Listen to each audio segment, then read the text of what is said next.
ജോലി ചെയ്ത് നടു ഒടിയുന്നു. ആ നയന ഒന്ന് വന്നിരുന്നെങ്കിൽ. ഹോ, എന്തായാലും അവളെ എങ്ങനെയെങ്കിലും അച്ഛനും അമ്മയും ഒന്ന് കൊണ്ടുവന്നാൽ മതിയായിരുന്നു. ഇതാരാണ് പറയുന്നതെന്ന് അറിയണ്ടേ? നമ്മുടെ ദേവയാനിയാണ് പറയുന്നത്. ഇപ്പോൾ ദേ നമ്മുടെ ദേവയാനിക്ക് നമ്മുടെ നയന ഇങ്ങോട്ടേക്ക് വന്നാൽ മതി എന്നായിരിക്കുകയാണ്. എന്തിനു വേണ്ടിയിട്ടായിരിക്കും?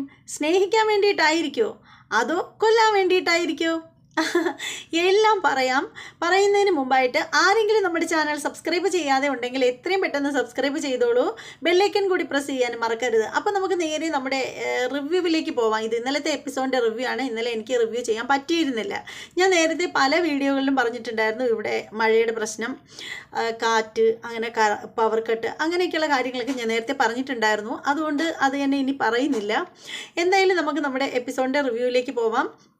അങ്ങനെ നമ്മുടെ എന്താ പറയുന്നത്, നമ്മുടെ മുത്തശ്ശൻ നന്ദാവനത്തിലേക്ക് വന്നിരിക്കുകയാണ്. മുത്തശ്ശിയുണ്ട്. അങ്ങനെ അവർക്ക് നമ്മുടെ നയന ഭക്ഷണം വിളമ്പി കൊടുക്കുകയാണ്.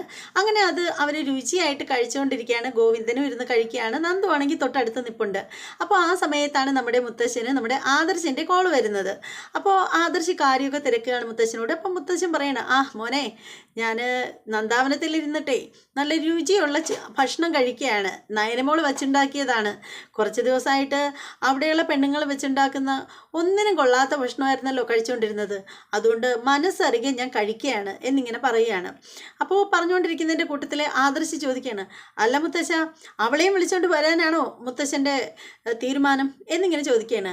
അപ്പോൾ മുത്തശ്ശൻ പറയുകയാണ്, അല്ല എന്താ നീ അങ്ങനെ ചോദിച്ചത്? ഏയ് ഒന്നുമില്ല മുത്തശ്ശ, നിൻ്റെ അഭിപ്രായം എന്താടാ? ഓ, അവളെ വിളിച്ചുകൊണ്ട് വരരുതെന്ന് തന്നെയാണ് എൻ്റെ അഭിപ്രായം. എന്തിനാണ് അവൾ ഇങ്ങോട്ട് വരുന്നത്? അവിടെ എങ്ങാനും നിൽക്കട്ടെ എന്നിങ്ങനെ പറയുകയാണ്. അപ്പോൾ അവൾ വിളിച്ചുകൊണ്ട് വരണ്ട അല്ലേ? അല്ല മുത്തശ്ശ, ഇനി മുത്തശ്ശിക്ക് നിർബന്ധമാണെങ്കിൽ വിളിച്ചുകൊണ്ട് വന്നേരെ, അല്ലാതെ എനിക്ക് അവളിങ്ങോട്ട് വരണമെന്ന് തീരെ താല്പര്യമില്ല എന്നിങ്ങനെ പറഞ്ഞിട്ട് നമ്മുടെ ആദർശ് ഫോൺ വെക്കുകയാണ്. അപ്പോൾ ആ സമയത്തിന് നമ്മുടെ നയന ഇങ്ങനെ അക്ഷമയായിട്ട് നിൽക്കുകയാണ്, എന്താണ് ആദർശ് പറഞ്ഞതെന്ന് അറിയാൻ വേണ്ടിയിട്ട്. അപ്പം നമ്മുടെ മുത്തശ്ശൻ പറയാണ്, നയനമോളെ, അവൻ പറഞ്ഞത് എന്താണെന്ന് അറിയാമോ? മോളെ അങ്ങോട്ട് കൂട്ടിക്കൊണ്ട് ചെല്ലേണ്ടെന്നാണ് പറഞ്ഞത്. അത് കേൾക്കുമ്പോൾ നയനയ്ക്ക് വിഷമം തോന്നുകയാണ്. അപ്പോൾ നമ്മുടെ മുത്തശ്ശി ചിരിക്കുകയാണ്. എന്നിട്ട് മുത്തശ്ശി പറയുകയാണ്, ആദർശ് അങ്ങനെ പറഞ്ഞിട്ടുണ്ടെങ്കിൽ അതിൻ്റെ അർത്ഥം എന്താണെന്ന് അറിയാമോ? മോളെ അങ്ങോട്ട് കൊണ്ടു ചെല്ലണം എന്നാണ്. അവനതിൽ നല്ല വിഷമമുണ്ട്. പഴയ ആദർശേ അല്ല. ആദർശിനിപ്പോൾ പണ്ടത്തെ പോലെ ചോടയും ഒന്നുമില്ല, ഒരു ചുറുചുറുക്കുമില്ല.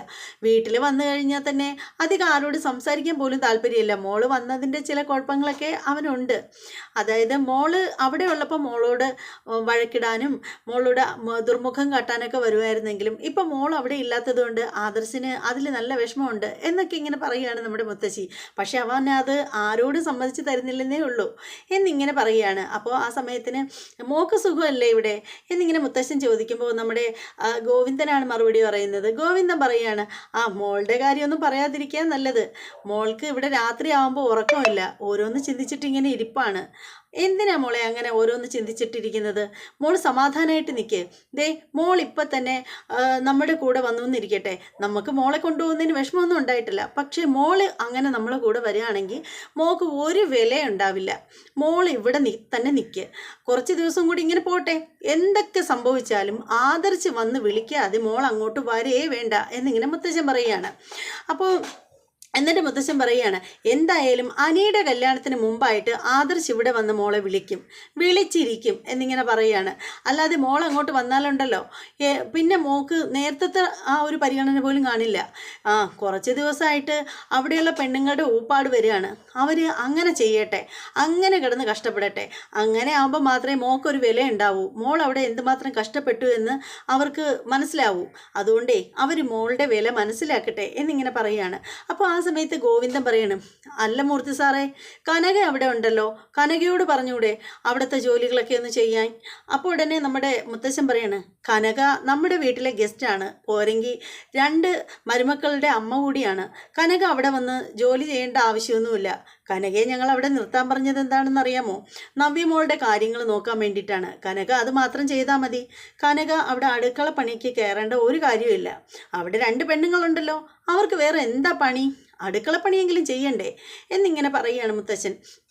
അതിനുശേഷം മുത്തശ്ശൻ പറയാണ് എന്തായാലും എന്തൊക്കെ നടന്നാലും ശരി തന്നെ അനിയുടെ കല്യാണത്തിന് മുമ്പായിട്ട് ആദർശ് മോളെ കൂട്ടിക്കൊണ്ട് വരുന്നുള്ള കാര്യത്തിൽ ഉറപ്പാണ്. അതുകൊണ്ട് മോള് ധൃതി പിടിച്ച് അങ്ങോട്ട് വരാൻ നിൽക്കണ്ട എന്നിങ്ങനെ പറയുകയാണ്. അപ്പോൾ അത് കേൾക്കുമ്പോഴത്തേക്ക് നമ്മുടെ ഗോവിന്ദൻ പറയാണ്, അത് മൂർത്തി സാറേ, എനിക്ക് ഒരേ ഒരു വിഷമേ ഉള്ളൂ. ഇങ്ങനെ ഇവർ തമ്മിൽ ഇങ്ങനെ മാറി നിന്ന് കഴിയുമ്പോൾ കുറച്ച് കഴിയുമ്പോഴത്തേക്ക് ഇവർ തമ്മിലങ്ങ് ഇവരുടെ മനസ്സുകൾ തമ്മിൽ അകന്നു പോവുമോ? അതുമാത്രമല്ല കുറേ കഴിയുമ്പോൾ ആദർശ് ഇവളെ തീർത്തും അങ്ങ് ഒഴിവാക്കുമെന്നാണ് എൻ്റെ പേടി എന്നിങ്ങനെ പറയുകയാണ്. അത് കേൾക്കുമ്പോൾ നമ്മുടെ മുത്തശ്ശൻ പറയാണ്, എടോ ഗോവിന്ദ, താൻ മനസ്സമാധാനമായിട്ടിരിക്കടോ. അതിനല്ലേ താനും ഞാനും ഒക്കെ ഇപ്പോൾ ജീവിച്ചിരിക്കുകയല്ലേ, അതുകൊണ്ട് ഒരിക്കലും അങ്ങനെ ഒന്നും സംഭവിക്കില്ല എന്നിങ്ങനെ നമ്മുടെ മുത്തശ്ശൻ നമ്മുടെ ഗോവിന്ദന് പറഞ്ഞ് ഇങ്ങനെ മനസ്സമാധാനം, അതായത് പുള്ളിക്കാരനെ പറഞ്ഞ് ഇങ്ങനെ ഗോവിന്ദനെ ഒന്ന് സമാധാനിപ്പിക്കുകയാണ് നമ്മുടെ മുത്തശ്ശൻ. പിന്നീടെന്ന് വെച്ചാൽ നമ്മുടെ എന്താ പറയുന്നത്, നമ്മുടെ ദേവയാനിയാണ്. നമ്മുടെ ദേവയാനി ഇങ്ങനെ നോക്കിക്കൊണ്ടിരിക്കുകയാണ്. അങ്ങോട്ട് പോയി നോക്കുന്നു, ഇങ്ങോട്ട് പോയി നോക്കുന്നു, അങ്ങോട്ട് പോയി നോക്കുന്നു, ഇങ്ങോട്ട് പോയി നോക്കുന്നു. എന്താണെന്ന് വെച്ചാൽ പുള്ളിക്കാരത്തി നോക്കുന്നത് നമ്മുടെ മുത്തശ്ശനും മുത്തശ്ശിയും വന്നോ എന്നുള്ള കാര്യമാണ് നോക്കുന്നത്. അവർക്കൊപ്പം നമ്മുടെ നയനയും വന്നിട്ടുണ്ടോ എന്നാണ് നമ്മുടെ ദേവയാനി നോക്കുന്നത്. അപ്പോൾ കുറച്ച് കഴിയുമ്പോഴത്തേക്ക് നോക്കുമ്പോൾ നമ്മുടെ അങ്ങോട്ടേക്ക് തന്നെ വരികയാണ് ജലജ വന്നിട്ടും ദൂരേക്ക് നോക്കുകയാണ്. അതിനുശേഷം ജലജ ചോദിക്കുകയാണ്, ഏട്ടത്തി എന്താ ഈ നോക്കുന്നത് എന്ന് ചോദിക്കുകയാണ്. അപ്പോൾ ദേവയാനി പറയാണ്, ഞാനെന്ത് നോക്കാനാ, പിന്നെ അച്ഛനും അമ്മയും വരുമെന്ന് പറഞ്ഞിട്ട് അവരെ കണ്ടില്ലല്ലോ ഇതുവരെ, അവരിപ്പോൾ വരേണ്ട സമയവും കഴിഞ്ഞു എന്നിങ്ങനെ പറയുകയാണ്. അപ്പോൾ ജലജ ചോദിക്കുകയാണ്, അല്ല ഏട്ടത്തി നയനെ എങ്ങനെയോ ആണോ നോക്കുന്നത്? ഞാനെന്തിനാ അവളെ നോക്കണം? എനിക്ക് അവൾ ഇങ്ങോട്ട് വരുന്നത് തീരെ ഇഷ്ടമല്ല, അവൾ വരുന്നതേ എനിക്ക് ഇഷ്ടമല്ല, അവിടെ എങ്ങനെ നിൽക്കട്ടെ നാശം എന്നിങ്ങനെ പറയുകയാണ്. അതിനുശേഷം ദേവയാനി മനസ്സിൽ പറയണം, എൻ്റെ ഈശ്വര, അവളൊന്നിങ്ങ് വന്നാൽ മതിയായിരുന്നു, ജോലി ചെയ്ത് നടു ഓടിയുന്നു എന്നിങ്ങനെ പറയുകയാണ്. അപ്പോൾ ആ സമയത്ത് ജലജ പറയാണ്, അതേ ഏട്ടത്തി, അവളിവിടെ വരണ്ട, അവളും അവളുടെ അമ്മയൊക്കെ ഉണ്ടല്ലോ പഠിച്ച കള്ളികളാണ്, അതുകൊണ്ട് രണ്ടെണ്ണം അവിടെ തന്നെ നിൽക്കട്ടെ എന്നിങ്ങനെ പറയുകയാണ്. അതിനുശേഷം ജലജ മനസ്സിൽ പറയണം, ഈശ്വര, അവളിങ്ങ് വന്നിരുന്നെങ്കിൽ മതിയായിരുന്നു, ഞാൻ എന്തോരം നേർച്ചയും കാഴ്ചയൊക്കെ വെച്ചതാണ് അവളിങ്ങോട്ട് വരാൻ വേണ്ടിയിട്ട്. ഈശ്വര, അച്ഛനും അമ്മയ്ക്കും നല്ല ബുദ്ധി തോന്നി അവളെ ഇങ്ങോട്ട് വിളിച്ചുകൊണ്ട് വന്നിരുന്നെങ്കിൽ അടുക്കളയിൽ നിന്ന് അങ്ങ് ഒഴിവാവായിരുന്നു എന്നിങ്ങനെ മനസ്സിൽ കരുതുകയാണ് നമ്മുടെ ജലജ. അപ്പോൾ ദേവയാനിയാണെങ്കിൽ ആകെ അക്ഷമയായിട്ട് ഇങ്ങനെ വാലയെ തീ പിടിച്ച അവസ്ഥയിൽ അങ്ങോട്ടും ഇങ്ങോട്ടും ഇങ്ങനെ നടക്കുകയാണ്. അതേ സമയത്ത് നമ്മുടെ ആദർശിനെയാണ് കാണിക്കുന്നത്. ഫസ്റ്റ് നമ്മുടെ പവിത്ര ഇങ്ങനെ ഇരിക്കുകയാണ്. അപ്പോൾ ആദർശ് അങ്ങോട്ടേക്ക് വരികയാണ്. അപ്പോൾ ആദർശിനോട് ചോദിക്കുകയാണ്, സാർ എന്ന് വിളിക്കുകയാണ്. എന്താ പവിത്രേ, സാറിന് മനസ്സിന് എന്തെങ്കിലും വിഷമമുണ്ടോ എന്നിങ്ങനെ ചോദിക്കുകയാണ്. ഉണ്ടെങ്കിൽ എന്താ, നീ മാറ്റിത്തരുമോ എന്ന് ചോദിക്കുകയാണ്. അപ്പോൾ പവിത്ര പറഞ്ഞു, അതുകൊണ്ടല്ല സാർ പറയുന്നത്, സാറ് പഴയതുപോലൊന്നും അല്ല, സാറിപ്പോൾ ഒരു കാര്യത്തിലും ശ്രദ്ധിക്കുന്നില്ലല്ലോ, എന്താ പറ്റിയത് സാറിന് എന്നിങ്ങനെ ചോദിക്കുകയാണ്. അപ്പോൾ പവിത്രയോട് പറയണം, അതെ, നീ നിൻ്റെ കാര്യങ്ങൾ നോക്കിയാൽ മതി, നീ ബാക്കിയുള്ള കാര്യങ്ങളിലൊന്നും ഇടപെടാൻ നിൽക്കേണ്ട, എന്നാൽ നീ വിചാരിച്ച എല്ലാം പരിഹാരം ഉണ്ടാക്കി തരാൻ പറ്റുമോ എന്നൊക്കെ പറഞ്ഞിട്ട് നമ്മുടെ ആദർശ് നന്നായിട്ട് ദേഷ്യപ്പെടുകയാണ് നമ്മുടെ പവിത്രയോട്. അപ്പോൾ പവിത്ര ഇങ്ങനെ മനസ്സിൽ വിചാരിക്കണം, ഇതെന്ത് പറ്റി സാറിന്? അപ്പോൾ തന്നെ നമ്മുടെ പവിത്ര ചോദിക്കുകയാണ്, സാറിന് എന്താ സുഖമില്ലെങ്കിൽ എന്താ നീ എന്നെ ചികിത്സിക്കും എന്ന് പറഞ്ഞിട്ട് നമ്മുടെ ആദർശ് ഇങ്ങനെ തട്ടിന് മുട്ടായിട്ട് ഓരോന്ന് പറഞ്ഞുകൊണ്ടേ ഇരിക്കുകയാണ്. അപ്പോൾ പവിത്ര മനസ്സിൽ വിചാരിക്കുകയാണ്, എന്തോ പ്രശ്നമുണ്ട് സാറിന്. നേരത്തെ ഒരു തവണ ഞാൻ മാഡത്തെ വിളിച്ച് സംസാരിച്ചതാണ്, ഒരു കാര്യം ചെയ്യാം, മാഡത്തെ ഒന്നുകൂടി ഒന്ന് വിളിക്കാം, എന്നിട്ട് സാറിൻ്റെ അവസ്ഥകളൊക്കെ ഒന്ന് പറയാം എന്നിങ്ങനെ നമ്മുടെ പവിത്ര മനസ്സിൽ വിചാരിക്കുകയാണ്. അതിനുശേഷം പവിത്ര എന്ത് ചെയ്യുന്നു, നേരെ നമ്മുടെ നയനയെ വിളിക്കുകയാണ്. നയനയെ വിളിച്ചിട്ട് പറയണം, മാഡം, സാറിന് എന്തെങ്കിലും പ്രശ്നമുണ്ടോ? എന്താ പവിത്രേ? അതെ മാഡം, ഇവിടെ സാറ് പണ്ടത്തെ പോലൊന്നുമല്ല, സാറിന് എപ്പോഴും ഭയങ്കര ദേഷ്യമാണ്, നേരത്തെയും ദേഷ്യം ഉണ്ടായിരുന്നു, പക്ഷെ അതുപോലൊന്നുമല്ല, സാറിനിപ്പോൾ എന്തോ മനപ്രയാസം ഉള്ളതുപോലെ, സാറിൻ്റെ രീതികളിൽ നിന്നൊക്കെ എന്തോ മനസ്സിന് എന്തോ വിഷമം ഉള്ളതുപോലെയൊക്കെ തോന്നുന്നുണ്ട്, എന്തെങ്കിലും പ്രശ്നം നിങ്ങൾ തമ്മിലുണ്ടെങ്കിൽ ഒന്ന് പരിഹരിക്കണം കേട്ടോ എന്നിങ്ങനെ പറഞ്ഞിട്ട് നമ്മുടെ പവിത്ര കോള് കട്ട് ചെയ്യുകയാണ്. അപ്പം നമ്മുടെ നയന ഇങ്ങനെ ആലോചിക്കണം, ഞാൻ അടുത്തില്ലാത്തതിൻ്റെ പ്രശ്നങ്ങളായിരിക്കും, കൊണ്ട് നടക്കട്ടെ, ഇച്ചിരി ആദർശേട്ടൻ ഇത്തിരി കൂടുന്നുണ്ട് എന്നൊക്കെ ഇങ്ങനെ മനസ്സിൽ വിചാരിക്കണം. എന്തായാലും ആദർശേട്ടൻ വന്ന് വിളിക്കാതെ ഞാൻ പോകുന്ന പ്രശ്നമില്ല എന്ന് തന്നെ നമ്മുടെ നയന ഇങ്ങനെ ഉറപ്പിച്ചിങ്ങനെ ഇരിക്കുകയാണ്. അതേസമയം ഉണ്ടല്ലോ നമ്മുടെ ആദർശിനെ പിന്നീട് കാണിക്കുന്നതെന്ന് പറഞ്ഞാൽ റെസ്റ്റോറൻറ്റിലാണ് നമ്മുടെ ആദർശും കിരണും കൂടെ, അവർ രണ്ടുപേരും കൂടി ഇങ്ങനെ ഇരിക്കുകയാണ്. അപ്പോൾ ആദർശിനോട് കിരൺ ചോദിക്കുകയാണ്, എൻ്റെ ആദർശ്, നീ എന്തിനാ ഇങ്ങനെ ടെൻഷൻ അടിക്കുന്നത്? നല്ലൊരു ഭാര്യയല്ലേ നിനക്ക് കിട്ടിയത്, എന്നിട്ട് എന്തേ നിൻ്റെ ജീവിതം ഇങ്ങനെ ആയി പോകുന്നു? ശരിക്കും പറഞ്ഞാലുണ്ടല്ലോ, എൻ്റെ ജീവിതത്തിൽ കല്യാണി വിവാഹം കഴിക്കുന്നതിന് മുമ്പ് എനിക്ക് എല്ലാം ഉണ്ടായിരുന്നു, സാമ്പത്തികമായിട്ട് നല്ല രീതിയിലായിരുന്നു ഞാൻ പൊയ്ക്കൊണ്ടിരുന്നത്, ബിസിനസ്സൊക്കെ നല്ല രീതിയിലായിരുന്നു. എന്നാൽ കല്യാണി എൻ്റെ ജീവിതത്തിലേക്ക് വീട്ടിലേക്ക് കൈപിടിച്ച് വന്നപ്പോഴുണ്ടല്ലോ നേരത്തതിൻ്റെ 10 മടങ്ങായിട്ട് എല്ലാം ഉയർന്നു വരികയാണ് ഉണ്ടായത്. ശരിക്കും പറയുകയാണെങ്കിൽ കല്യാണിയെ പോലുള്ള ഒരു പെൺകുട്ടിയാണ് നയനയും. നിനക്ക് നിങ്ങളുടെ ബിസിനസ്സും അതുപോലെ നല്ല രീതിയിൽ മെച്ചപ്പെട്ടല്ലേ വന്നിരുന്നത്. അപ്പോൾ നയന വന്നു കയറിയതിന് ശേഷം അതിനേക്കാളും കോടികളുടെ ബിസിനസ് അല്ലേ നിങ്ങൾക്ക് ഓരോ തവണയും വന്നുകൊണ്ടിരിക്കുന്നത്. എന്തുമാത്രം ക്ലയൻറ്റിനെയാണ് നമ്മുടെ നയന മൂലം കിട്ടിയിട്ടുണ്ടായിരുന്നത്. എന്തുമാത്രം ഡിസൈനുകളാണ് നയന സെറ്റ് ചെയ്ത് തന്നത്. അത്രയ്ക്ക് നല്ല പെൺകുട്ടിയാണ് നയന. എല്ലാവരോടും പെരുമാറാനും നല്ല മാനവും മര്യാദയുള്ള കുട്ടിയാണ്. ആ കുട്ടിയെ നിനക്ക് എന്താ ആദർശം ഇങ്ങനെയൊക്കെ സ്നേഹിക്കാൻ കഴിയാത്തത് എന്നൊക്കെ ചോദിക്കുകയാണ് നമ്മുടെ കിരൺ ചോദിക്കുകയാണ്. അതിനുശേഷം കിരൺ ചോദിക്കുകയാണ്, എൻ്റെ ആദർശേ, നീ ആദ്യം നിൻ്റെ ഈഗോയൊക്കെ അങ്ങ് മാറ്റി വെക്ക്. നിനക്ക് നിൻ്റെ ഭാര്യയോട് ഉള്ളിൽ സ്നേഹമുണ്ട്. പക്ഷേ നീ അത് എന്തുകൊണ്ടാണ് കാണിക്കാത്തത്? ഓ, എനിക്ക് അവളോട് അത്ര പറയത്തക്ക സ്നേഹമൊന്നുമില്ല. അവളെ സ്നേഹിക്കാൻ കൊള്ളില്ല. നീ വിചാരിക്കുന്ന കണക്കൊന്നുമല്ല എന്നിങ്ങനെ പറയുകയാണ്. അപ്പോൾ ആ സമയത്ത് നമ്മുടെ കിരൺ ചോദിക്കുകയാണ്, നീ ഇങ്ങനെയൊക്കെ നയനെക്കുറിച്ച് പറയേണ്ട കാര്യം എന്താ? ശരിക്കും പറയുകയാണെങ്കിൽ നയനെ നിനക്ക് നല്ലതല്ലേ വരുത്തിയിട്ടുള്ളൂ. ബിസിനസ് പരമായിട്ടായാലും വീട്ടിൽ 7:30 വെളുപ്പിനെ ഉണർന്ന് വീട്ടിലുള്ള എല്ലാവരുടെ കാര്യങ്ങൾ നോക്കുകയും കോലം വരയ്ക്കുകയും അതുപോലെ മുത്തശ്ശൻ്റെയും മുത്തശ്ശീരെയും അടക്കം വീട്ടിലുള്ള എല്ലാവരുടെ കാര്യങ്ങളും നോക്കുന്നത് നയനയല്ലേ. പിന്നെ ഒരു ഭാര്യ എന്നുള്ള രീതിയിൽ നയനെ കൊണ്ട് പറ്റുന്ന എല്ലാ കാര്യങ്ങളും ഭാര്യ നിന്റെ കാര്യത്തിൽ ചെയ്തു തരുന്നില്ലേ? അപ്പോൾ നയനെ ശരിക്കും പറയുകയാണെങ്കിൽ ഒരു ഭാര്യാധർമ്മം പാലിക്കുന്നുണ്ട്. പക്ഷേ ഭർത്താവിൻ്റെ ധർമ്മം പാലിക്കാത്തത് നീയാണ് ആദർശേ. അപ്പോൾ തെറ്റ് നിൻ്റെ തന്നെയാണ്. അത് നീ വേണം തിരുത്താനായിട്ട്. പിന്നെ എല്ലാ അച്ഛനമ്മമാർക്കും മക്കളോട് ഒരുപാട് സ്നേഹം ഉണ്ടാവും. സ്നേഹിച്ചും ലാളിച്ചും തന്നെയാണ് എല്ലാ അച്ഛനും അമ്മമാരും മക്കളെ വളർത്തുന്നത്. പക്ഷേ നിൻ്റെ വീട്ടിൽ നിൻ്റെ അമ്മ കുറച്ച് സ്വാർത്ഥതയായിപ്പോയി. അതാണ് നിങ്ങളുടെ ജീവിതത്തിൽ ഇങ്ങനെയൊക്കെ ആയത്. പിന്നെ ഭാര്യയ്ക്കുള്ള സ്നേഹം അത് ഭാര്യയ്ക്ക് തന്നെയാണ് ആദർശയെ കൊടുക്കേണ്ടത്. അമ്മയോടുള്ള സ്നേഹം അത് അമ്മയ്ക്കും കൊടുക്കണം. ഇവർ രണ്ടുപേരും കൂടി തമ്മിൽ ബാലൻസ് ചെയ്ത് വേണം കൊണ്ടുപോകാനായിട്ട് എന്നൊക്കെ പറഞ്ഞിട്ട് നമ്മുടെ കിരൺ നല്ല രീതിയിൽ നമ്മുടെ ആദർശിനെ ഉപദേശിക്കുകയാണ്.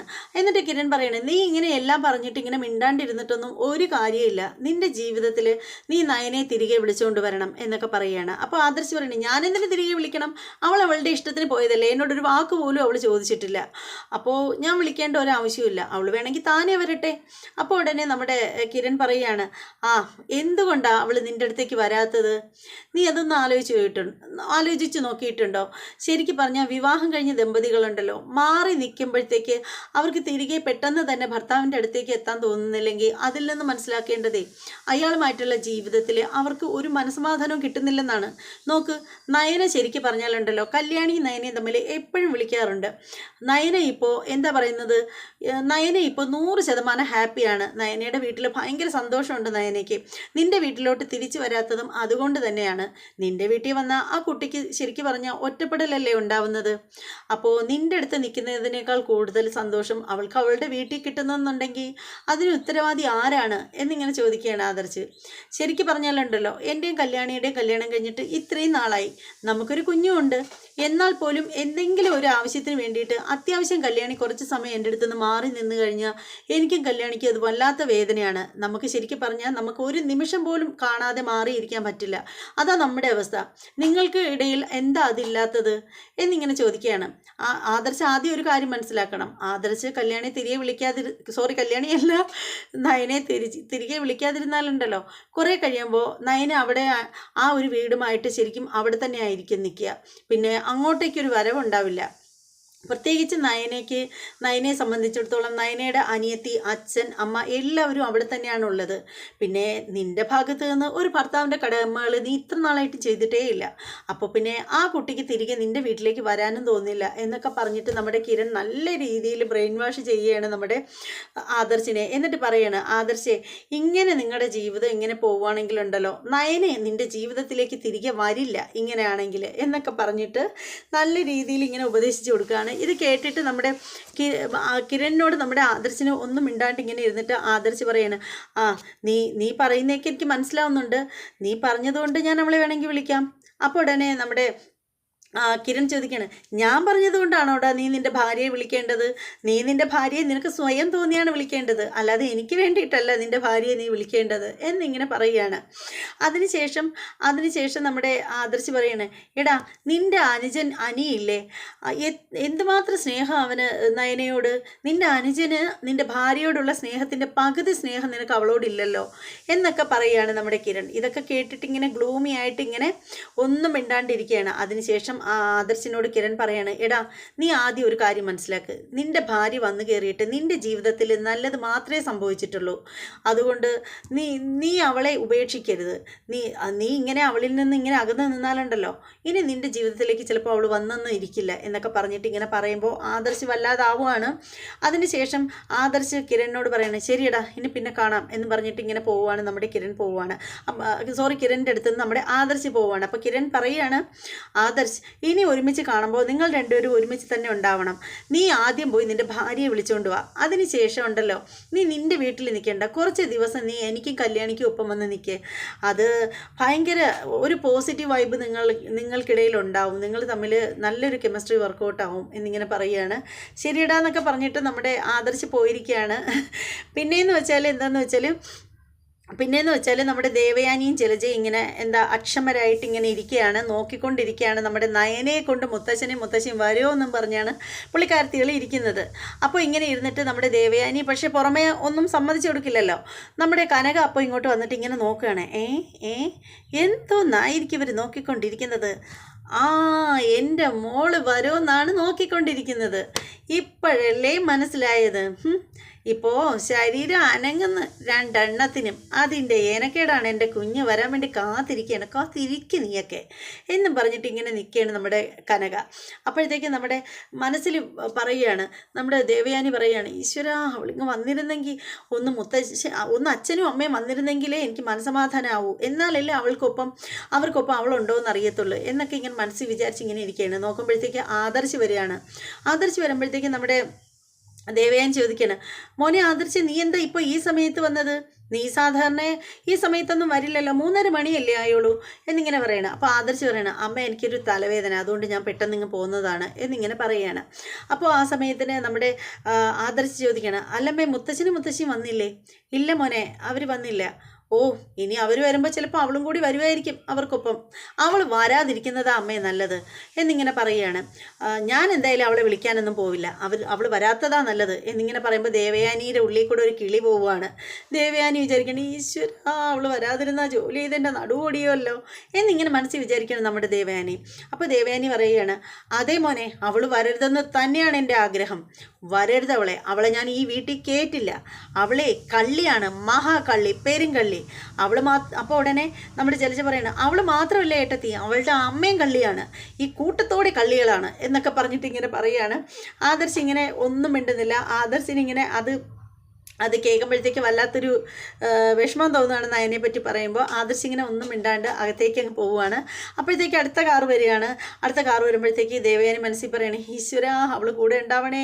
അപ്പോൾ ആ സമയത്ത് ജലജ മനസ്സിൽ പറയുകയാണ്, എൻ്റെ ദേവി അവളും കൂടി വന്നിരുന്നെങ്കിൽ. അപ്പം നോക്കുമ്പോഴത്തേക്ക് നമ്മുടെ മുത്തശ്ശിയും മാത്രമാണ് വരുന്നത്. അപ്പോഴത്തേക്ക് നമ്മുടെ ദേവയാനി എത്തി നോക്കുകയാണ് നമ്മുടെ നയനെ ഉണ്ടോയെന്ന്. അപ്പോൾ മുത്തശ്ശൻ ചോദിക്കണേ, എന്താ ദേവേ നിങ്ങളെല്ലാവരും ഇത് ആരെ പ്രതീക്ഷിച്ചാണ് ഇവിടെ ഇരിക്കുന്നത്? ഒന്നുമില്ല അച്ഛാ, അച്ഛൻ വരാത്തത് എന്തെന്ന് ചിന്തിച്ചിട്ടിരിക്കുകയായിരുന്നു എന്നിങ്ങനെ പറയുകയാണ്. അങ്ങനെ എല്ലാവരും കൂടി ഇങ്ങനെ നിൽക്കുകയാണ്. അങ്ങനെ അതോടുകൂടി എപ്പിസോഡ് തീരുകയാണ്. അങ്ങനെ പത്തനംമാറ്റ് സീരിയലിൻ്റെ എപ്പിസോഡ് എന്ന് വെച്ചാൽ ഒരു അടിപൊളി എപ്പിസോഡായിരുന്നു എന്നുള്ള കാര്യത്തിൽ തർക്കമില്ലല്ലോ. അപ്പോൾ നിങ്ങൾക്ക് ഈ വീഡിയോ ഇഷ്ടമാവുന്നവർ തീർച്ചയായും നിങ്ങളൊരു ലൈക്ക് തരണം. അതുപോലെ തന്നെ നിങ്ങളുടെ അഭിപ്രായങ്ങളൊക്കെ നിങ്ങളൊന്ന് കമൻറ്റ് ചെയ്തേക്കുക. ഞാൻ ഈ കിടന്ന് വായിട്ടടിക്കുന്നതല്ലാതെ ആരും ലൈക്കും തരുന്നില്ല, കമൻറ്റും ചെയ്യുന്നില്ല. ശരിക്കും നമ്മുടെ ചാനലിന് മുന്നോട്ടുള്ള പോക്കിന് ഈ ലൈക്കും കമൻറ്റും ഒക്കെ വളരെ അത്യാവശ്യമാണ്. അതുകൊണ്ടാണ് ഇങ്ങനെ ചോദിക്കുന്നത്. എന്താ ഇനിയിപ്പോൾ സബ്സ്ക്രൈബ് ചെയ്യാത്തവരൊക്കെ ഉണ്ടെങ്കിൽ ഒന്ന് സബ്സ്ക്രൈബ് ചെയ്തോളൂ. എൻ്റെ എന്താ പറയുന്ന ആവശ്യം മാത്രമേ അംഗീകരിക്കുന്നുള്ളൂ. എല്ലാവരും സബ്സ്ക്രൈബൊക്കെ ചെയ്യുന്നുണ്ട്. സബ്സ്ക്രൈബേഴ്സൊക്കെ ഒരുപാട് കൂടി വരികയാണ്. അതിൽ സന്തോഷമുണ്ട്. പക്ഷേ ലൈക്കും കമൻറ്റും ഇല്ലാത്തതിൻ്റെ ഒരു വിഷമമുണ്ട്. എന്തായാലും ഇനിയുള്ള വീഡിയോ വീഡിയോകളിലൊക്കെ അതുണ്ടാവുമെന്ന് പ്രതീക്ഷിക്കുന്നു. ഇനി മറ്റൊരു എപ്പിസോഡിൻ്റെ എന്താ പറയുന്നത് റിവ്യൂമായിട്ടും രാത്രി പ്രൊമോ വീഡിയോയുമായിട്ടൊക്കെ വരാം. കറണ്ടിൻ്റെയൊക്കെ പ്രശ്നം ഇല്ലെന്നുണ്ടെങ്കിൽ ഞാൻ പെട്ടെന്ന് വരും. പക്ഷേ അങ്ങനെയൊക്കെയുള്ള പ്രശ്നങ്ങളുണ്ടെങ്കിൽ ലേറ്റായിട്ടേ വരാൻ പറ്റുള്ളൂ. അപ്പോൾ എല്ലാവരും ഒന്ന് വെയിറ്റ് ചെയ്യുക. ഇനി മറ്റൊരു എപ്പിസോഡിൻ്റെ റിവ്യൂമായിട്ടൊക്കെ കാണാം. അതുവരെ എല്ലാവർക്കും ബൈ.